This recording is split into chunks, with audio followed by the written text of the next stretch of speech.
बिस्मिल्लाहिर्रहमानिर्रहीम। अच्छा, कुछ चीज़ें जो है ना हमने पिछली लेक्चर में देख ली थी, जैसे हिस्ट्री क्या होती है, फीचर्स क्या हैं, फ़ायदे क्या हैं। आज हम सेकंड चीज़ देखेंगे जिसमें हम एक्सप्रेशंस देखेंगे, ऑपरेटर्स देखेंगे। अरिथमेटिक ऑपरेटर क्या है, असाइनमेंट है, कंपैरिजन है, लॉजिकल है, इसको देखते हैं। टाइप का फंक्शन हमें क्या बताता है, इसको हमने वैसे पिछले लेक्चर में देखा भी था। उसके बाद हम कुछ डेटा टाइप्स के बारे में एक्सप्लोर करेंगे। हम इसे उस तरह तो एक्सप्लोर नहीं कर सकेंगे जिस तरह हम लोगों ने एक्सप्लोर किया था अपने डेटा साइंस के अंदर, वो बहुत बहुत डीपली किया था। इसके अंदर जैसे हम ये सीखेंगे कि हम लोग किस तरह कोई भी डेटा टाइप के अंदर वैल्यू किस तरह पुट करते हैं, और उसके अंदर हम एक दो फंक्शंस को किस तरह अप्लाई करते हैं, जैसे हम इतना देखेंगे। तो ये हमारा बड़ा इंपॉर्टेंट टॉपिक होगा आज के लेक्चर में, कि लिस्ट क्या होती है, टपल क्या है, सेट क्या है और डिक्शनरी क्या है। इसके अलावा फ्रोजन सेट भी होता है। इसके अंदर ही आपके पास कुछ कॉन्सेप्ट क्लियर होगा आपका, जिसके अंदर हम लोग बात करते हैं म्यूटेबल एंड इम्यूटेबल ऑब्जेक्ट। हमने पिछली दफा भी एक थोड़ी सी बात की थी। पाइथन के बारे में ऑलरेडी मैं बता चुका हूँ। गाइडो वैन रोसम ने इसको बनाया था, 1991 में बनाया था, और ये एक सर्कस शो देख रहा था जिसमें उस सर्कस शो का नाम पाइथन का उसके अंदर वर्ड यूज हुआ था। फीचर्स में हमने बात कर ली थी कि बड़ा इजी टू रीड होता है, लर्न होता है और राइट होता है। Whenever you want to write your code, जो कि टेस्ट डिप्लॉयमेंट के लिए आप यूज करना चाहते हैं, फौरन ही इसको आप चेक करना चाहते हैं कि जो आपकी लॉजिक है क्या वो प्रॉपर वर्क करती है कि नहीं करती, तो Python is one of the language. आप अपना प्रोटोटाइप जो होता है वो इसके ऊपर बना सकते हैं। Secondly, it is a dynamic type. Dynamic type में हमने पिछली क्लास में बात की थी कि हमें इसके अंदर डेटा टाइप देने की जरूरत नहीं है। It is not a static type, it is a dynamic type. Static type में आपका जो कंपाइलर होता है वो उसको बताना पड़ता है कि भाई ये इंटीजर है, ये फ्लोट है। अदरवाइज यहाँ पर जो है वो आपको डेटा टाइप देने की जरूरत नहीं है। इसी तरह इसके अंदर जो सबसे पावरफुल चीज है इसकी, वो इसकी जो है वो लाइब्रेरीज है। आपको पाइथन के अंदर बेशुमार लाइब्रेरीज मिलेंगी। आपने जिस मर्जी चीज में आपने काम करना है तो इसके अंदर आपको लाइब्रेरीज मिल जाएंगी। जैसे आपने अगर डिजिटल सिग्नल प्रोसेसिंग में काम करना है तो आपको स्काई पाई की लाइब्रेरी मिल जाएगी, जिसमें आपके पास fast Fourier transform, wavelet transform, इसके अलावा जो है डिफरेंट टाइप के एल्गोरिथम्स जो हैं आपको वहां पर प्रोवाइड हो जाएंगे। इस तरह अगर आपने इमेज प्रोसेसिंग के ऊपर काम करना है तो आपको ओपन सीवी के नाम से एक लाइब्रेरी मिल जाएगी। इसके अलावा भी लाइब्रेरीज हैं, लेकिन ओपन सीवी बड़ी फेमस लाइब्रेरी है जब आप इमेज प्रोसेसिंग के ऊपर काम कर रहे हो। तो जब आप इवन वीडियोस के ऊपर भी काम कर रहे होते हैं तब उसके लिए भी आपको मिल सकती है।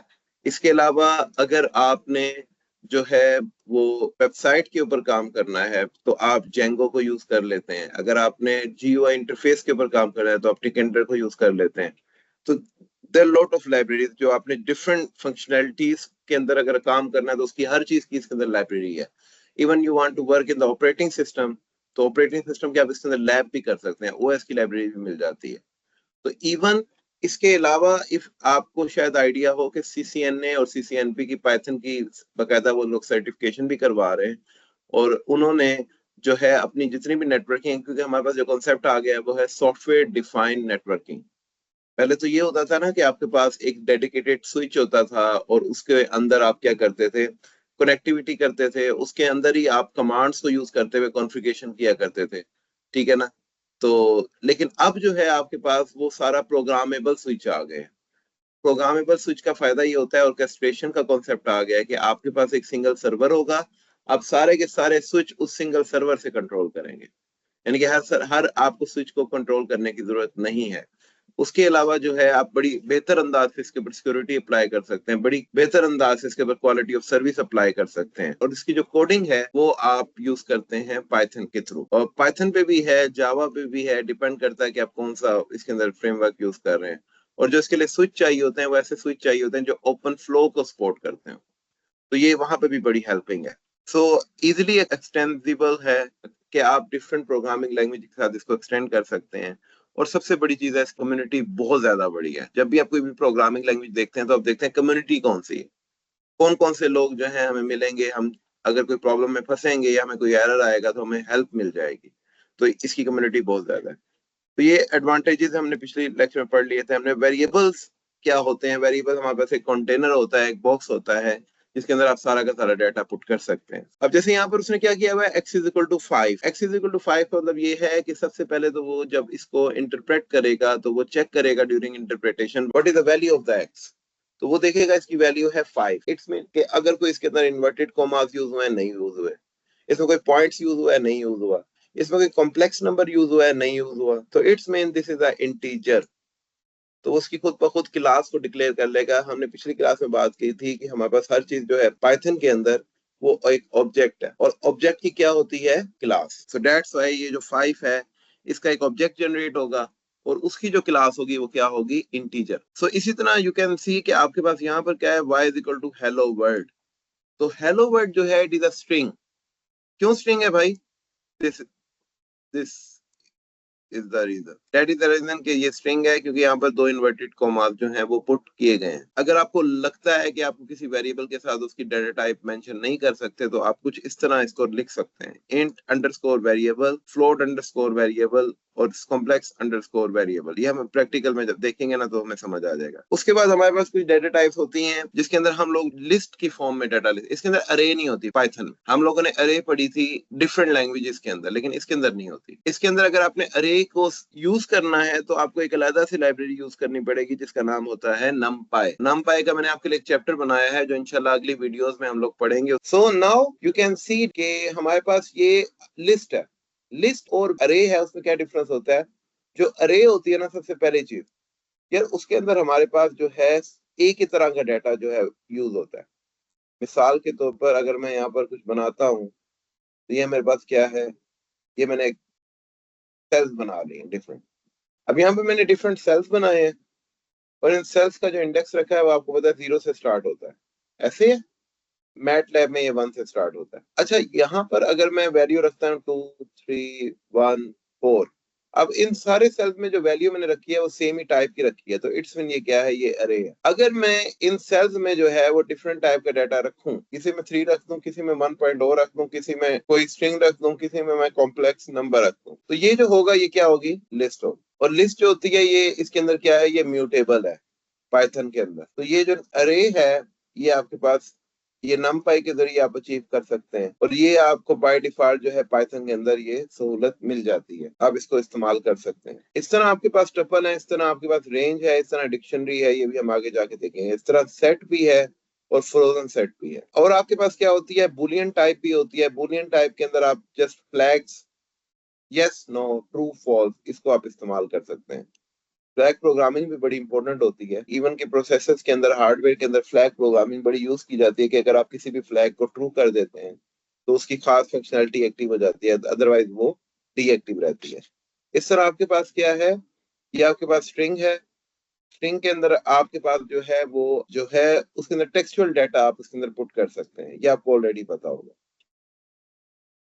तो हमारे पास जो है सबसे पहली चीज जो है डाटा टाइप्स, इसमें कौन कौन सी है? हमारे पास न्यूमेरिक डाटा टाइप है, स्ट्रिंग डाटा टाइप है, सीक्वेंस डाटा टाइप है, मैपिंग डाटा टाइप है, बुलियन डाटा टाइप है और सेट डाटा टाइप। तो ये पाइथन की डाटा टाइप ही जो है वो समझने वाली है, अदरवाइज पाइथन में तो और कुछ खास चीज है ही नहीं। तो आप जस्ट इसको समझें। इसकी जो क्लासेस हैं न्यूमेरिक के लिए, इसमें इंट और फ्लोट है, इसमें कोई डबल नहीं है, इसमें कोई लॉन्ग नहीं है, ये कुछ नहीं है, इसमें सिर्फ इंटीजर है या फ्लोट है। पाइथन जो वर्जन 2 था ना उसमें आपके पास जो था इस तरह की चीजें थी, लेकिन इसमें नहीं है, पाइथन 3 में नहीं है। इस तरह स्ट्रिंग के लिए आप सिंपल str क्लास यूज करते हैं। सीक्वेंस डेटा टाइप के लिए आप लिस्ट या टपल यूज करते हैं। मैपिंग के लिए आप डिक्शनरी को यूज करते हैं। बुलियन के लिए आप बूल को यूज करते हैं क्लास को, और सेट के लिए आप सेट क्लास को यूज करते हैं। ये जो सेट क्लास है ना, ये आपने मैथ्स के अंदर पढ़े थे, याद करें अगर आप। सेट 1 सेट 2, फिर आप उसका यूनियन लेते थे, फिर इंटरसेक्शन लेते थे, फिर आप उसका वेन डायग्राम बनाते थे, तो इस तरह की चीजें। तो ये एक्चुअली सेट डेटा टाइप ज्यादातर उसके लिए इस्तेमाल की जाती है, मैथमेटिक्स के कॉन्सेप्ट में यूज होती है। अब हम बात कर लेते हैं अरिथमेटिक ऑपरेटर्स की। देखिए, आपको पता है आपकी जो एक इंस्ट्रक्शन होती है वो डिफरेंट स्टेजेस से गुजरती है। आपको पता है सबसे पहले वो क्या होती है? फेच होती है, वो आपके सीपीयू के अंदर आती है। ऑपरेटिंग सिस्टम पढ़ा था तो आपको ये इंस्ट्रक्शन साइकिल याद आ रहा है कि फेचिंग होती है, फिर डिकोडिंग होती है, फिर एग्जीक्यूशन होती है। ये चीजें नहीं पढ़ी? चैप्टर नंबर 2 है आपका, प्रोसेस। तो यहाँ पर आप देखें तो आपके पास क्या आता है कि यहाँ पर आपके पास सबसे पहले क्या होती है? इंस्ट्रक्शन फेच होती है, फिर इंस्ट्रक्शन आपके पास डिकोड होती है, फिर इंस्ट्रक्शन आपके पास एग्जीक्यूट होती है, फिर अगर कोई रीड और राइट का ऑपरेशन होता है तो वो होता है, अदरवाइज इंस्ट्रक्शन क्या होती है? राइट बैक हो जाती है। तो जो फेचिंग होती है, फेचिंग एक्चुअली क्या कर रही होती है? फेचिंग आपके पास जो डाटा होता है, चाहे वो कैशे से आ रहा हो, चाहे वो रैम से आ रहा हो, प्रोसेसर में आकर लोड हो जाता है। डिकोडिंग जो करता है वो आपका कंट्रोल यूनिट कर रहा होता है। भाई आपके प्रोसेसर को कौन बताएगा कि इसमें हमने अरिथमेटिक काम करना है या लॉजिकल ऑपरेशन अप्लाई करने हैं? तो कैसे पता चलेगा आपके प्रोसेसर को? प्रोसेसर का अरिथमेटिक लॉजिकल यूनिट जो है वो तो सब काम कर सकता है, अरिथमेटिक भी कर सकता है और लॉजिकल भी कर सकता है, लेकिन जो डिकोडर होगा, जो आपका कंट्रोल यूनिट होता है, जो ब्रेन ऑफ द सीपीयू है, वो आपके प्रोसेसर को बताएगा कि आपने कौन सा काम इससे करवाना है। देन जाके आपकी इंस्ट्रक्शन जो होती है एग्जीक्यूशन साइकिल में आती है। एग्जीक्यूशन के अंदर ही आप क्या कर रहे होते हैं, उसको एएलयू के जरिए जो होता है प्रोसेस करवा रहे होते हैं। रीड राइट होता है कि अगर आपने कोई भी नया डाटा जो होता है दोबारा रैम या कैशे से लेना होता है, आप तब लेते हैं, अदरवाइज आप उस डाटा को रजिस्टर में जाकर स्टोर कर देते हैं। यही जो अभी मैंने आपसे जिक्र किया ना, ये जो साइकिल्स होते हैं, इन साइकिल को with the help of computer organization का सब्जेक्ट भी आपने पढ़ा होगा, पढ़ा है? उसके अंदर आपने पाइपलाइनिंग का कॉन्सेप्ट पढ़ा होगा। तो उसके थ्रू हम इसी साइकिल को मद्देनजर रखते हुए ना, हम उसकी इंस्ट्रक्शन की जो ये जो साइकिल्स होते हैं, इसको हम यानी कि एफिशिएंटली यूटिलाइज कर सकते हैं। This is the concept of the pipelining. तो खैर, हमारा काम ना तो ऑर्गेनाइजेशन पढ़ना है ना ऑपरेटिंग सिस्टम पढ़ना है, सिर्फ आपको ये बताना है ये जो अरिथमेटिक ऑपरेशन होता है कौन प्रोसेस कर रहा होता है, आपका अरिथमेटिक लॉजिकल यूनिट जो आपके प्रोसेसर के अंदर होता है। तो यहाँ पर आपके पास एडिशन हो सकती है, सब्ट्रैक्शन हो सकती है, इसमें मल्टीप्लिकेशन हो सकती है, डिवीजन हो सकती है, फ्लोर डिवीजन हो सकती है, मॉडुलस है और एक्सपोनेंट्स है। तो इसको हम आगे जाकर देखेंगे what is the meaning of this. अगर आप देखें एडिशन है तो ये सिंपल दो ऑपरेंड्स जिनके ऊपर ऑपरेशन अप्लाई हो रहा होता है, प्लस को हम क्या कहते हैं, इसको हम कहते हैं ओप कोड। अगर हम असेंबली लैंग्वेज या ऑपरेटिंग सिस्टम के हवाले से बात करें तो जिसके ऊपर ऑपरेशन अप्लाई हो रहा होता है उसको क्या कहते हैं, ऑपरेंड्स। जो ऑपरेशन अप्लाई हो रहा होता है उसको हम कहते हैं ओप कोड। तो ये असेंबली लैंग्वेज की फॉर्म में मैंने आपको बताया।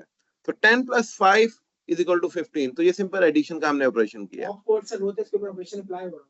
नहीं, ऑप कोड एक्चुअली ऑपरेशन होता है, उसका एक स्पेसिफिक कोड होता है। जब आपके पास डाटा बाइनरी में कन्वर्ट हो रहा होता है ना, तो एडिशन का एक खास कोड होगा, मल्टीप्लिकेशन का एक खास कोड होगा, तो उसको ऑप कोड कहेंगे। ऑपरेंड्स जिनके ऊपर ऑपरेशन अप्लाई हो रहा होता है।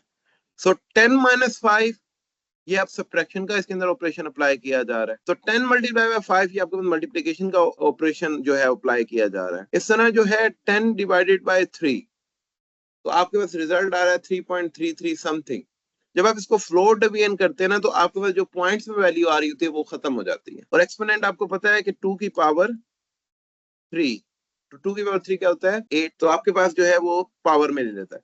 इस तरह असाइनमेंट ऑपरेटर्स क्या होते हैं, असाइनमेंट्स ऑपरेटर इक्वल यूज होता है आपके पास असाइनमेंट में, plus is equal to use होता है आपके पास असाइनमेंट में। प्लस इज इक्वल टू कैसे यूज हो रहा है, मैंने आपको पिछली क्लास में बताया था कि आपके पास जो है a = a+1 है। तो आप इसको सिंपल कैसे लिख सकते हैं, तो ये प्लस असाइनमेंट ऑपरेटर,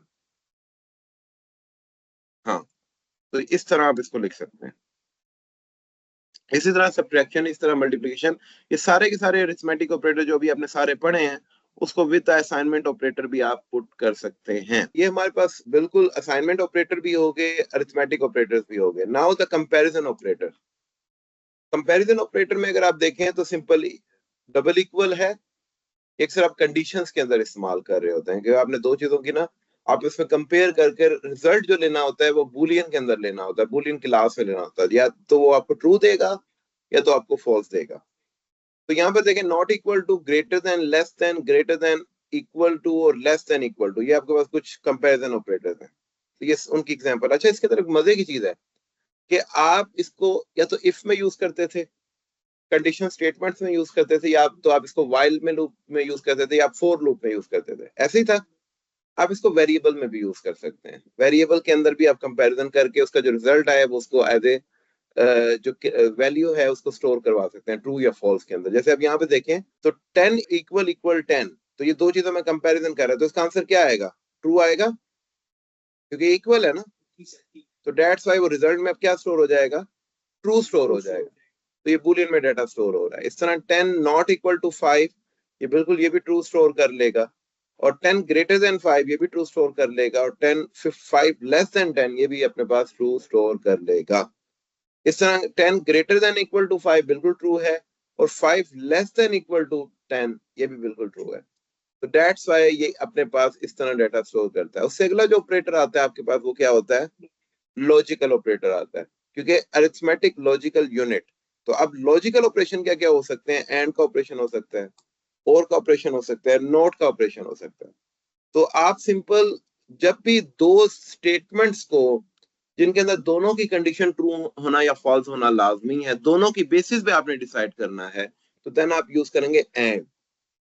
अगर आपने ये डिसाइड करना है कि यार इन दोनों में से किसी एक का जवाब भी अगर ट्रू आ गया तो वो ट्रू है, तो देन आप यूज करेंगे और।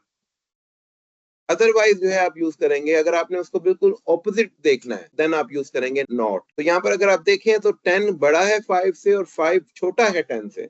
अगर इनमें से कोई एक चीज भी अगर फॉल्स हो गई तो ये फॉल्स है, क्योंकि एंड यूज हुआ हुआ है। एंड का गेट याद है ना आपको? ट्रूथ टेबल याद है या बना दो? ये देखें, ये था, इसको भूला हुआ है। ये देखें, ये होता है बेटा ट्रूथ टेबल। इसको डीएलडी पढ़ी थी, उसमें आपने शायद ये चीज पढ़ी होगी, गेट्स पढ़े होंगे। इवन कि आप फिजिक्स में 12 की फिजिक्स है, पता नहीं 9 10 में भी है। अच्छा ये देखिए, दो इनपुट्स मैं ले लेता हूँ, x1 और x2, और इसके अंदर हमारे पास क्या है? 0 0 1 1 0 1 0 1। ये मैंने इसके कॉम्बिनेशन बना लिए। अब इसकी जो आउटपुट होगी वो कुछ इस तरह है कि अगर दोनों आपके पास 0 है, एक आउटपुट हम बना लेते हैं एंड की, एक आउटपुट हम और की बना लेते हैं।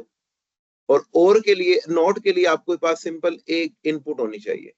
या तो आप x1 के जरिए उसको नोट कर रहे हैं, या उसको आप x2 के जरिए नोट कर रहे हैं। ओके, हाँ अभी एंड और देख रहे हैं। इन इसका रिजल्ट भी 0 आएगा, इसका रिजल्ट भी 0 आएगा, इसका रिजल्ट भी 0 आएगा, और इसका रिजल्ट 1 आएगा, क्योंकि ये दोनों के दोनों ट्रू हैं। अदरवाइज सारे केसेस में ये फॉल्स है। और के केस में क्या हो रहा है कि इन दोनों का रिजल्ट 0 आएगा, अदरवाइज सारे के सारे 1 होंगे, क्योंकि इनमें से देखें कोई एक आपके पास 1 लाजमी नजर आ रहा है। तो this is simple the logical gates. तो यहाँ पर आपके पास वही चीज है कि अगर दोनों कंडीशन ट्रू हैं तब भी आपको ट्रू मिलेगा, अदरवाइज आपको फॉल्स मिलेगा। इसके अंदर और के अंदर क्या है कि अगर कोई एक कंडीशन भी ट्रू हो जाती है तो आपको ट्रू आंसर मिल रहा है, और नॉट उल्टा है। वो सिर्फ एक चीज में कंपैरिजन देखना है। अगर 10 बड़ा है 5 से तो वो ट्रू है, तो नॉट क्या कर देगा? उसको फॉल्स कर देगा, उल्टा कर देगा।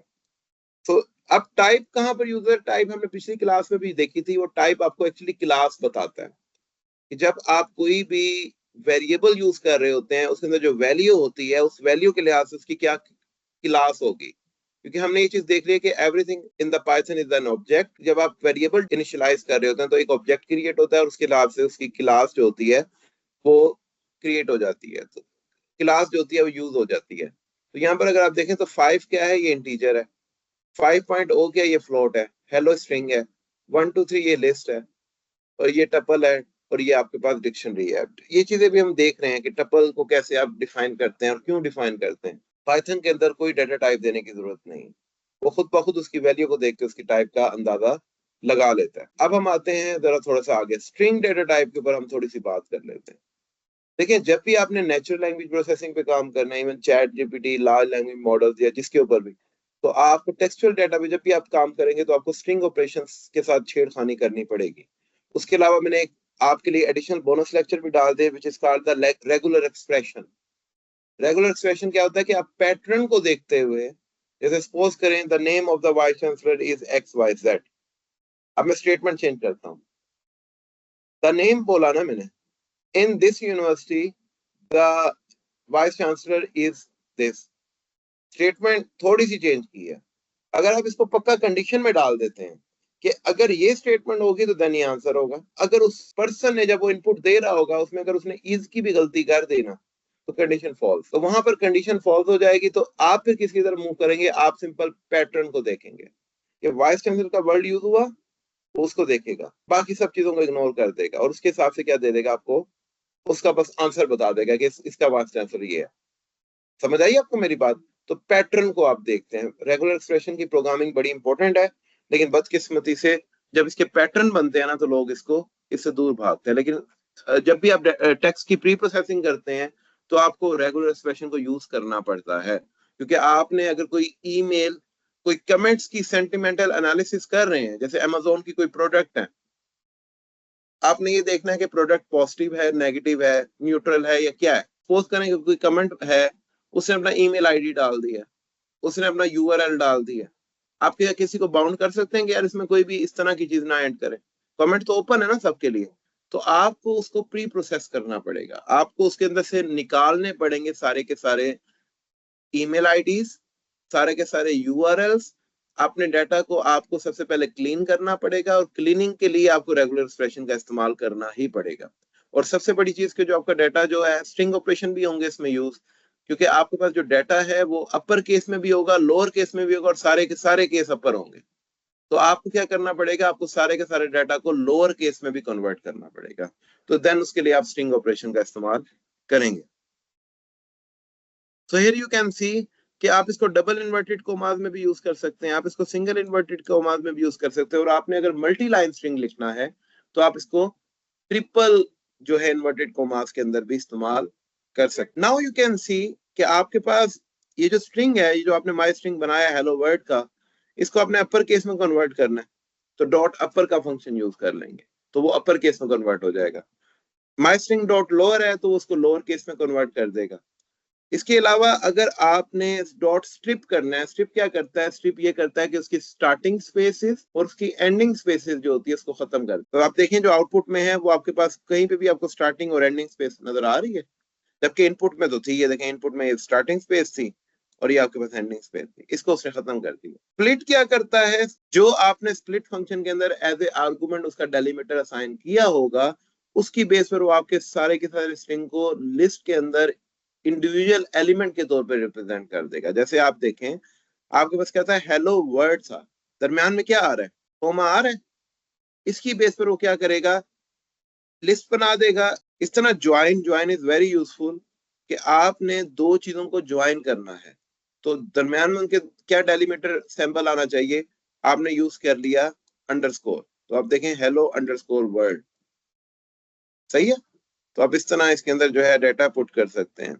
इस तरह फाइंड आपको बताता है कि ये जो वर्ड मेथड फंक्शन के अंदर आप यूज करने जा रहे हैं वो स्ट्रिंग के अंदर किस इंडेक्स के ऊपर आ रहा है। तो यहाँ पर अगर आप देखें तो वर्ड जो है वो 7 इंडेक्स पे आ रहा है। कैसे आ रहा है 7 इंडेक्स में, HELLO, तो कितने हो गए, 5 हो गए। और ये आपके पास क्या होगा, ये जो कॉमा है 6, हाँ ये भी गिना जाएगा। और देन W जो है ये कितने पे आ रहा है, 7 पे। तो दैट्स वाई उसने आपको क्या क्या कह दिया कि ये हमारे पास किस पोजीशन पे आ रहा है, ये 7 पोजीशन पे आ रहा है। सही, WORLD जो लिखा हुआ है ये हमारे पास इंडेक्स 7 पे आ रहा है।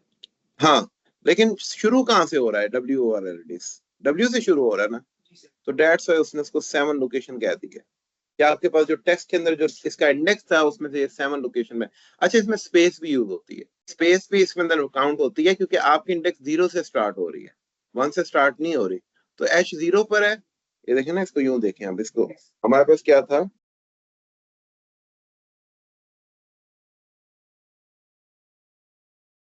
ये था,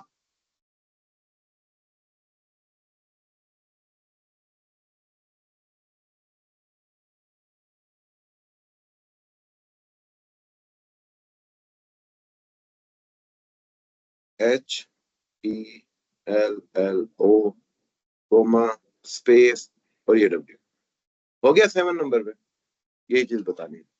तो ये आपको बता रहा होता है कि आपके पास ये है 7 पोजीशन के ऊपर। अब हम बात कर लेते हैं रिप्लेस की। रिप्लेस जो होता है वो आपके वर्ड को रिप्लेस कर देता है किसी दूसरे वर्ड के, या करेक्टर को रिप्लेस कर देता है किसी दूसरे करेक्टर से। अब हम देखें हमने वर्ड को रिप्लेस कर दिया किसके साथ, पाइथन के साथ, तो ये क्या हो गया, हेलो पाइथन, पहले क्या था, हेलो वर्ड। अब लिस्ट की हम बात कर लेते हैं। यार लिस्ट जो होता है हमारे पास, हम इसके अंदर वैल्यू को स्टोर कर सकते हैं, लेकिन जो वैल्यू स्टोर करते हैं वो लाजमी नहीं कि सेम टाइप की हो, वो डिफरेंट टाइप की या डिफरेंट क्लास की भी हो सकती हैं। और ये ऑर्डर फॉर्म में हमें आउटपुट देता है, ऐसे नहीं देगा जैसे हमने 1 2 3 यहाँ पे लिखा है, 1 2 3 4 5 लिखा है, ये हमें दे रहा हो 5 4 3 1 2, अनऑर्डर में नहीं देगा। सेट आपको हमेशा अनऑर्डर में आउटपुट देता है, सेट की जो आउटपुट होती है वो अनऑर्डर होती है, लेकिन यस, लेकिन लिस्ट जो होता है वो आपको ऑर्डर में आउटपुट देता है, ऑर्डर में ही, यस, जैसे आपके पास इनपुट होगी उसी लिहाज से आपको आउटपुट मिलेगी। सेकेंडली, आप इसके अंदर जो टाइप है होती है वो डिफरेंट भी पुट कर सकते हैं और सेम भी पुट कर सकते हैं, it is up to you. और ये सबसे बड़ी चीज है, ये म्यूटेबल है। म्यूटेबल का मतलब ये होता है कि अगर आप इसके अंदर कोई नया डाटा ऐड करना चाहें इस लिस्ट के अंदर, या कोई डाटा डिलीट करना चाहें, या किसी डाटा की वैल्यू को चेंज करना चाहें, तो you can easily do with the help of list. अभी हम प्रैक्टिकली सारा देखेंगे। फिर आ जाता है हमारे पास टपल्स। टपल्स जो है आपके पास वो क्या होते हैं? टपल्स एक्चुअली आपके पास वहां पर यूज होते हैं जहां पर आपने डाटा को चेंज ना करना। टपल इम्यूटेबल होता है। जैसे आपने कोई आईपी एड्रेस, कोई पोर्ट नंबर आपने स्टैटिक रखना है, उसको चेंज नहीं करना, तो आप टपल में डाल दें, तो देन वो चीज चेंज नहीं होगी। तो यहाँ पर अगर आप देखें तो लिस्ट के लिए हम यूज करते हैं ये स्क्वायर ब्रैकेट, और जो टपल होता है उसके लिए हम यूज करते हैं राउंड ब्रैकेट। इसके बाद हमारे पास आ जाता है सेट्स। सेट्स के बारे में मैंने बात की थी कि जो आपको आउटपुट देगा वो अनऑर्डर फॉर्मेट में मिलेगी।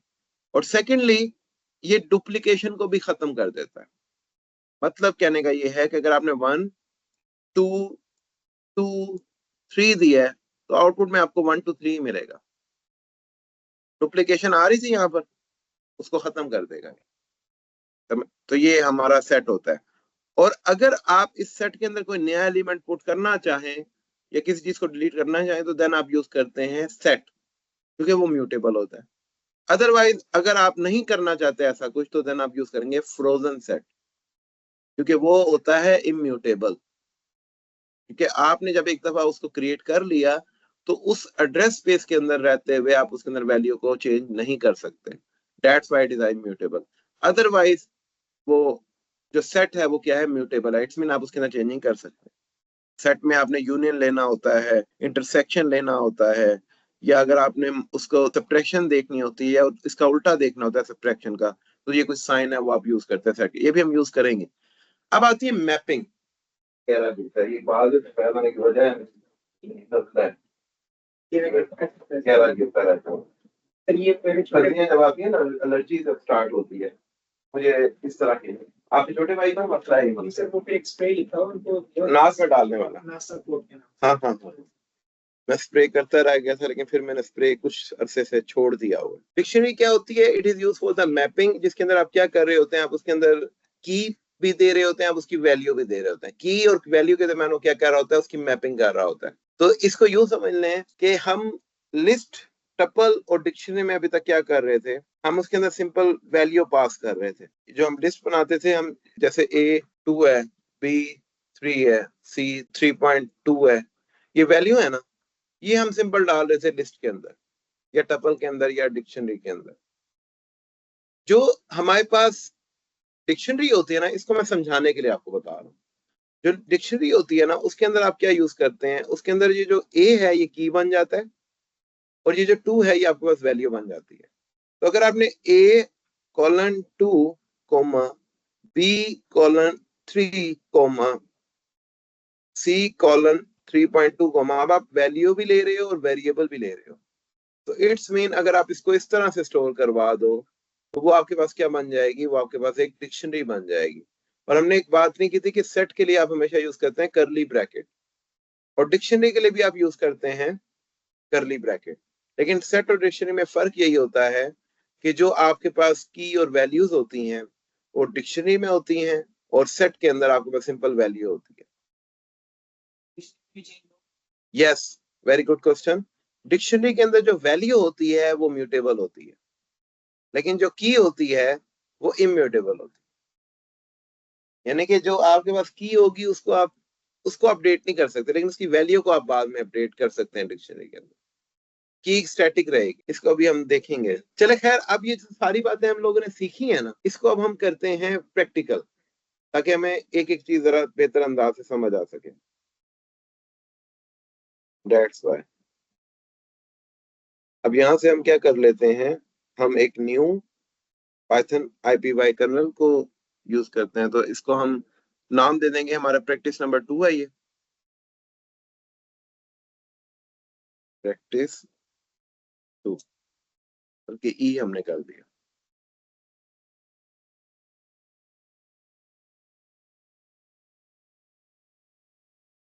अच्छा, अब हमने जो जो इसमें स्टार्ट में शुरू किया था, हम इसको यहाँ से अब चेक करते जाएंगे। हमने सपोज करें a इज इक्वल टू 2 किया, और प्रिंट कर लेते हैं हम इसकी साथ के साथ टाइप। तो यहाँ पर हमें बता रहा है कि इसकी टाइप क्या है? इंटीजर है। इसको कॉपी करें और इसके नीचे लिखें 2.0। तो देन आप इसकी टाइप देखें तो अब ये फ्लोट हो जाएगी। इस तरह अब हम इसको कॉम्प्लेक्स बनाते हैं किसी चीज को 2.0 प्लस 3j। तो अब ये देखें वो मुझे क्या दे रहा है, कॉम्प्लेक्स नंबर पढ़ा था ना जिसमें एक इमेजिनरी वैल्यू होती है एक रियल वैल्यू होती है। देन आप इसको इसी चीज को आप क्या करने जा रहे हैं, इसको आप यूज करने जा रहे हैं एज ए स्ट्रिंग। स्ट्रिंग की भी 3 हमने फॉर्मेट देखे थे, 2.2 कर लें इसको और सी में आप क्या पुट कर लें 1 2 3 मल्टीपल लाइन जे टैग क्वेश्चन प्रिंट। तो देखें मल्टी लाइन उसने दे दिया हमें, और इसकी टाइप अगर आप देखना चाहते हैं तो प्रिंट टाइप स्ट्रिंग आ गई। फिर हम क्या करते हैं, हम इसमें a is equal to true और इसकी प्रिंट कर लेते हैं इसकी टाइप को। तो यहाँ पर क्या आ जाएगा टाइप ए। तो यहाँ पर देखें इसने क्या दे दिया, बूलियन दे दिया। अब हम यूज करते हैं लिस्ट को 2 3 4 5 प्रिंट टाइप। तो उसने हमें बता दिया कौन सी टाइप है। इसके अलावा हम यूज करते हैं, बल्कि इसको हम कॉपी कर लेते हैं ताकि टाइम बचे हमारा, और इसके लिए हम यूज कर लेंगे राउंड ब्रैकेट। तो ये बन जाएगा टपल। इसी को हम कॉपी कर लेते हैं और हम लोग यूज कर लेते हैं करली ब्रैकेट। ये बन जाएगा सेट, और इसी को हम यूज कर लेते हैं और इसके अंदर हम मैपिंग करवा लेते हैं कुछ इस तरह से। मैं वैसे इसको यूं भी कर सकता था, पी इसका नाम चेंज कर दें, कर दें डी और ये डी, ठीक है। तो इसकी टाइप हो जाएगी, एरर आ गया है, Q is not defined. Okay okay सही है, इसको आपको यूं करना पड़ेगा, एज स्ट्रिंग देना पड़ेगा, ठीक। ये स्ट्रिंग है ना कैरेक्टर। अब ठीक है, so it will become a dictionary. अब मैं अक्सर इसको लिखता हूं ना, कुछ इस तरह से लिखता हूं, एंटर एंटर एंटर। अब देखिए कितना मजे से इसको विजुलाइज हो रहा है, रश भी नहीं मच रहा है, ऐसे तो बिल्कुल ये सब चीजें मिक्स हुई हुई हैं। तो आप एक मैपिंग को यूं लिखें, अगली मैपिंग को यूं लिखें, तो इसका रिजल्ट भी आपके पास, आपको कोई एरर नहीं मिलेगा। You can write like this. और अक्सर हमारे पास एक लैंग्वेज है जेसॉन, जेसॉन में भी आप अक्सर मैपिंग जो है इस तरह की इस्तेमाल कर रहे होते हैं, तो डिक्शनरी कुछ उसी तरह से ही आप इस्तेमाल कर सकते हैं। इस तरह अब हमने देखा था स्ट्रिंग, स्ट्रिंग के अंदर हम लोगों ने यूज किया था, जैसे सपोज करें हम लोग कोई दिस इज द बुक, ये है हमारे पास। अब हम क्या करते हैं, अब हम सारा का सारा डेटा लोअर केस में शो करवाना चाहते हैं, तो print a dot lower as, you can see आपका सारा का सारा डेटा स्मॉल कैरेक्टर में आ गया है। इसके बाद इसी को मैं कॉपी करता हूं और मैं इसको, कॉपी नहीं किया मैंने,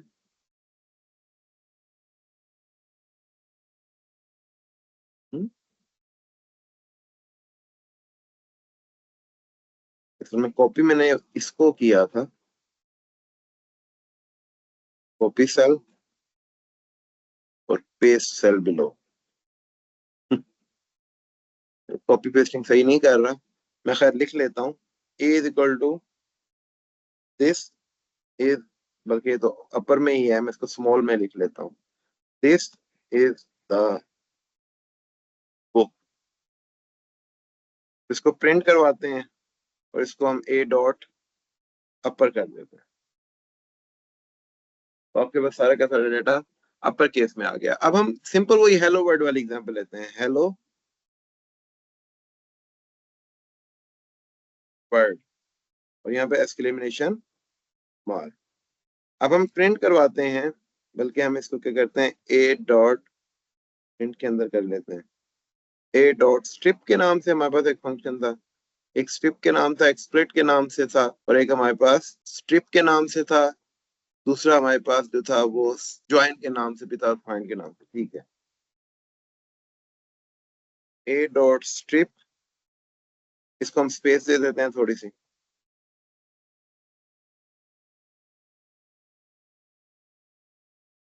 तो यहाँ पर अगर आप देखें तो आपको स्टार्टिंग में स्पेस शो नहीं हो रही। अगर आप इसको बगैर इसके करवाएं तो कंपैरिजन भी कर लेना, ए भी प्रिंट करवा लें, तो यहाँ पर आपके पास स्पेसिंग आ रही है, नीचे वाले में शो नहीं हो रही। अब हम इसको लिस्ट के अंदर शो करवाना चाहते हैं, तो लिस्ट में कैसे करवाएंगे? इसी को कॉपी करें, अगर इसे इतना कॉपी कर ले तो आप कर लिया। स्लिप स्प्लिट और डेलीमीटर क्या डालेंगे आप बीच में? अब लाजमी नहीं कि कोमा डालें, आप स्पेस भी डाल सकते हैं, तो मैं एक स्पेस डाल देता हूँ। तो आप अब देखेंगे तो आपके पास ये एक स्पेस ये थी स्टार्ट में, ये वाली एक स्पेस थी, उसके बाद आपके पास एक स्पेस के बाद ये चीज आई, अलग सेल में उसने ये चीज डाल दी, उसके बाद एक और स्पेस आ गई, तो स्पेस को उसने फिर अलग किया, उसकी बेस पे स्प्लिट कर रहा है ना, स्पेस की बेस पे स्प्लिट कर रहा है, और देन उसने क्या डाला, वर्ड डाला, फिर आपके पास स्पेस आई, तो जो चीज थी वो आप उसने उसको एज अ फॉर्म स्पेस में शो कर दिया। इस तरह मैं कहता हूं कि नहीं यार, स्पेस की ना करे इसको, बल्कि किसके थ्रू करे, स्प्लिट कोमा के थ्रू करे, तो देखिए यहाँ पे आपका डिफरेंट होगा। हेलो के बाद कोमा आया था, उसके बाद अगला, उसके बाद देखिए उसने एक स्पेस भी काउंट कर ली और वर्ल्ड पूरे का पूरा लिख दिया। अब मैं कहता हूँ यार, कोमे के हिसाब से ना करे बल्कि एक्सक्लेमेशन के हिसाब से करे, तो एक्सक्लेमेशन के हिसाब से अगर वो करेगा तो हेलो वर्ड जो है वो एक ही सेल में आ जाएगा। ये देखें, एक ही सेल में आ गया। ये बड़ा इंपॉर्टेंट है, ये स्प्लिटिंग होती है ना, it is a very important thing, कि जब आप स्प्लिट कर रहे होते हैं, लिस्ट में पहले अपने डाटा को कन्वर्ट करते हैं, फिर देन उसके ऊपर आप टोकनाइजेशन जब आप कर रहे होते हैं ना, तो आप एक्चुअली डाटा को स्प्लिट ही कर रहे होते हैं। The other thing, split strip join. अब आपने क्या करना है, अब आपने दो चीजों को ज्वाइन करना है, जैसे मिसाल के तौर पर ए, उसके दरम्यान में आपने ज्वाइन डेलीमीटर क्या यूज करना है, मैं कहता हूँ दो चीजों को ज्वाइन करो डॉलर के थ्रू, डॉट ज्वाइन। अच्छा, ज्वाइन के लिए मैं ऊपर ले लेता हूँ, क्यू के अंदर मैं डाल देता हूँ this is the book, book, और डब्ल्यू में मैं डाल देता हूँ relate to machine learning and the price is 1000। मैं तुम्हारा दिल भी तो रखना है यार। हाँ, डॉलर चलें कर देते हैं, ये लें जी। अब जो भी खरीदने वाला होगा ना उसकी बैंड बच जाएगी। अच्छा चलें, ज्वाइन क्यू कोमा डब्ल्यू। अच्छा, एरर आ गया है हमारे पास ज्वाइन के अंदर, वो कहता है हम नहीं दे सकते, तो हमने शायद सिंटेक्स तो गलत लिखा है, हमने इसको लिस्ट की फॉर्म में लिखना चाहिए था, तो लिस्ट की फॉर्म में नहीं लिखा इसको।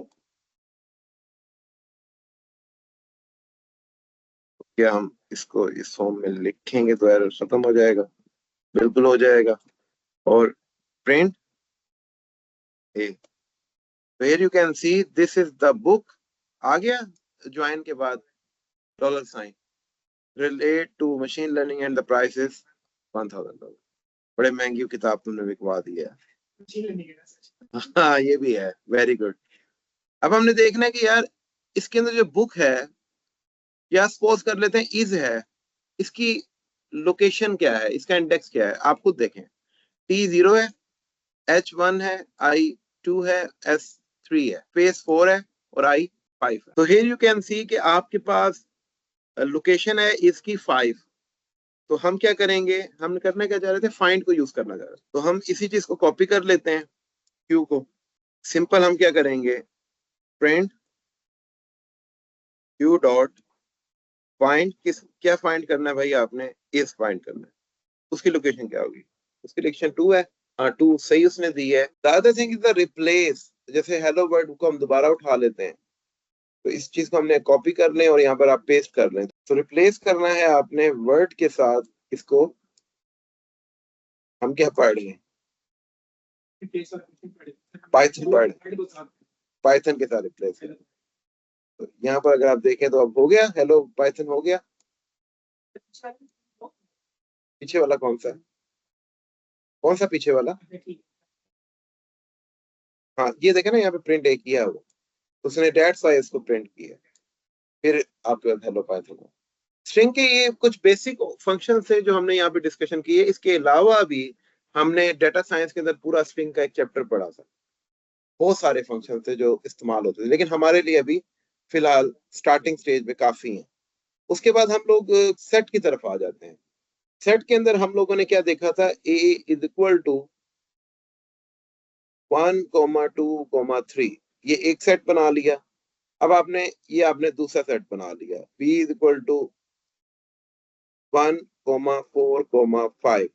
अब तुम क्या करते हो? तुम प्रिंट करवा करना इनका इंटरसेक्शन लेते हो। इंटरसेक्शन के लिए आप यूज करते हैं एंड। तो इसका इंटरसेक्शन में 1 आना चाहिए, आप 1b, सॉरी यहाँ पर b आएगा, तो आपके पास इंटरसेक्शन में 1 आना चाहिए। तो आप देखें आपके पास सिंपल क्या आया? कॉमन दोनों में क्या है? 1 है। इसका यूनियन लेना है, तो उसका यूनियन किस तरह लेंगे आप? सिंपल प्रिंट कर दें a, इसके लिए पाइप यूज करते हैं, और b। तो आपके पास 1 2 3 4 5 आ जाएगा। देखिए 1 2 3 4 5 आ गया। थर्ड ऑपरेशन करता है, इसका सब्ट्रैक्शन करना है, यानी कि जो वैल्यू a में है वो b में ना हो। तो आपके पास सिंपल 2 3 आ जाएगा। तो 2 3 आ गया। अब आप उल्टा करना चाहते हैं इसका, तो आप क्या करेंगे? इसके अंदर पावर कैरेट का सिंबल जो है वो इस्तेमाल करेंगे, a कैरेट b। तो यहाँ पर अगर आप गौर करें, जो एंड का उल्टा होता है ना, वो यहाँ पर आया है। मतलब 1 जो दोनों में कॉमन था, जो कॉमन के अलावा चीजें थी अगर आप उनको देखना चाहते हैं, वो क्या है? 2 3 4 5। तो सेट्स के सारे ऑपरेशन हमने यहाँ पे परफॉर्म कर लिए, और क्वाइट इजी ऑपरेशन आपने देखा है कि बड़ा इजीली आपने कर लिया। अब हम आगे चलते हैं, अब हम जरा थोड़ा सा कंपैरिजन स्टेटमेंट्स को, इसका फ्रोजन सेट के लिए हम ये लोग यूज करते हैं फ्रोजन सेट का फंक्शन, ठीक है। और यहाँ पर हम यूज कर लेते हैं 2, 3, 4, और x इज इक्वल टू कर लें इसको। तो frozen set at most argument got 3, अच्छा ठीक है। तो यहाँ पर इसको यूं कर लें, और इसको अब हम क्या कर लें? प्रिंट x करें। तो आपके पास ये फ्रोजन सेट बन चुका है। इट्स मीन अब आप इसके अंदर कोई ना तो वैल्यू ऐड कर सकते हैं, ना तो कोई वैल्यू डिलीट कर सकते हैं, ना तो कुछ कर सकते हैं। ओके, अब हम बात कर लेते हैं कंपैरिजन ऑपरेटर्स की। तो नहीं कर सकते। आपको अगर मॉडिफाई करनी है तो अगेन आपको कन्वर्ट करना पड़ेगा इसको लिस्ट के अंदर, उसके अंदर मॉडिफाई करें, देन जाके दोबारा कन्वर्ट करें तो फ्रोजन सेट के अंदर, देन आप ये सारा काम कर सकते हैं। तो अगर आपने मॉडिफाई ही करना था तो why you are using frozen set, ये भी एक क्वेश्चन है। अच्छा, इसी तरह आपके पास क्या होगा? कंपैरिजन। तो अब जैसे हमने कंपैरिजन क्या किया था, 10 ग्रेटर देन है 5 से, तो ये आपको क्या देगा? ट्रू देगा। प्रिंट ए, ट्रू मिल गया। अब आप इस तरह दो चीजों को कंपैरिजन करना चाह रहे हैं, तो दो चीजों के दरमियान कंपैरिजन क्या होगा? एंड दोनों चीजें ट्रू होनी चाहिए। 5 भी बड़ा है 10 से, जबकि नहीं है, तो यहाँ पर क्या आ जाएगा? फॉल्स आ जाएगा। अब मैं यही चीज यूज करता हूं और के साथ, अब आपको ट्रू मिल जाएगा, क्योंकि इन दोनों, ये तो स्टेटमेंट ट्रू हो रही है ना, भले ये फॉल्स हो रही है। 1 0 पे आपको क्या आउटपुट मिलती थी? 1। और का ये था ना ट्रू स्टेबल, एक भी स्टेटमेंट सही तो ट्रू ट्रू। और अगर आपने नोट यूज करना है तो नोट हमेशा एक इनपुट के साथ यूज होता है, तो दो के साथ यूज नहीं होता। आप इसको यूं भी यूज कर सकते हैं, maybe I am wrong और राइट। इसको यूज किया जा सकता है कि नहीं किया जा सकता, देख लेते हैं। बिल्कुल किया जा सकता है। तो नोट के अंदर आपने क्या देखा? इसका आउटपुट क्या आया? ट्रू आया। उसने इसको क्या कर दिया? उल्टा करके फॉल्स कर दिया। तो you can write this type of thing. तो कंपैरिजन भी हम लोगों ने देख लिया। कंपैरिजन देख लिया। अब हम देखते हैं कि हम किस तरह लिस्ट के अंदर कोई भी नया एलिमेंट ऐड कर सकते हैं। तो ये देखें अब आपके पास लिस्ट मैंने बनाई 2,3,4, तो ए डॉट अपेंड कर देता हूं मैं इसके अंदर 5 और प्रिंट कर देता हूं मैं सिंपल ए। तो यहाँ देखें हो गया अपेंड, 5 आ गया। अब मैं यही वाला काम करता हूँ टपल के साथ। टपल के लिए मुझे क्या चाहिए होगा, मुझे राउंड ब्रैकेट चाहिए होंगे, और यहाँ पर मैं अपेंड करता हूँ 5 को, तो मुझे क्या मिलेगा, error. This is the way कि आप यहाँ पर टपल में कोई भी चीज ऐड नहीं कर सकते, एक्सटेंड नहीं कर सकते या डिलीट भी नहीं कर सकते। और कोई चीज रह गई है हमारी, टाइप भी हम लोगों ने देख लिया, स्ट्रिंग भी हम लोगों ने देख लिया, टपल भी देख लिया। अच्छा, हमने एक फंक्शन देखते हैं कि अगर हम कोई एलिमेंट लिस्ट में से डिलीट करना चाहते हैं, लिस्ट में से कैसे करेंगे। जिस तरह हम अपेंड कर रहे थे, हम यहीं पे नीचे क्या कर लेते हैं, ए डॉट पॉप कर लेते हैं। पॉप याद आता है, हाँ स्टैक में आपने पढ़ा होगा। तो ये पुश करने से आप एक नया एलिमेंट ऐड करते हैं और पॉप करने से आप वो एलिमेंट डिलीट कर देते हैं। तो यहाँ पर अगर आप देखें तो ये जो 5 है वो क्या हो गया, पॉप हो गया। और अगर आप सिंपल प्रिंट करें इसको, तो अब आपके पास 2, 3, 4 रह गया, क्योंकि आप 5 को क्या कर चुके हैं, निकाल चुके हैं। तो इस तरह भी आप इसको देख सकते हैं। अच्छा, ये था ना कि आपने अपेंड किया तो वो लास्ट में ऐड हो गया, पॉप किया तो लास्ट से डिलीट हो गया। अगर आप किसी खास लोकेशन में कोई एलिमेंट ऐड करना चाहते हैं तो वो किस तरह करेंगे, वो आप सिंपल इस तरह करेंगे कि मैं सपोज करो चाहता हूँ कि 2 के बाद जो है ना अगला एलिमेंट वहां पे ऐड हो, तो उसके लिए मैं यूज करूंगा ए डॉट इंसर्ट। इंसर्ट का फंक्शन यूज करूंगा। पोजीशन जो है वो ले लेता हूँ 0, 1, 1 और फिर वैल्यू ले लेता हूँ 3। अच्छा, इसको प्रिंट करवा लेते हैं।